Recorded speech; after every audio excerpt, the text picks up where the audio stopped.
Le bilan du tremblement de terre dévastateur qui a frappé le Népal samedi dernier est estimé à plus de 6 000 personnes tuées et plus de 10 000 blessés.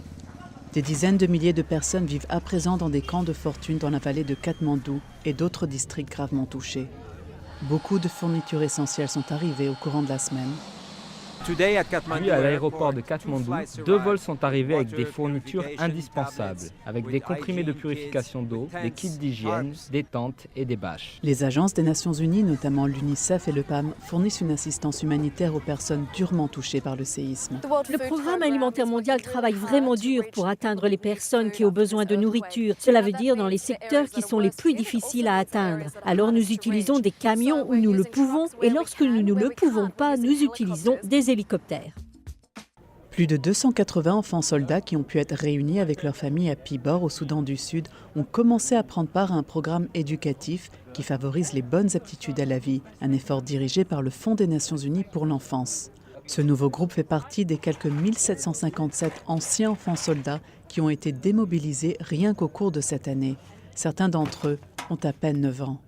Un de ces anciens enfants soldats, Patrick Peter, qui est âgé de 16 ans, était dans l'armée pendant 3 ans. Grâce à ce programme, il apprend à présent à devenir boulanger. Je suis très heureux d'être libéré de l'armée. S'ils arrivent à trouver un sponsor pour l'école, tout ira bien. Après sa visite dans le comté de Pibor, la représentante spéciale du secrétaire général au Soudan du Sud a promis la poursuite de l'appui de la mission des Nations Unies à la plus jeune nation du monde.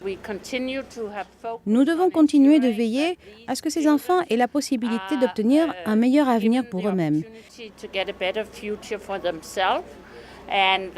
Et que la région métropolitaine de Pibor devienne un modèle pour l'ensemble du Soudan du Sud et montrer ainsi que les enfants n'ont rien à faire avec des armes dans leurs mains.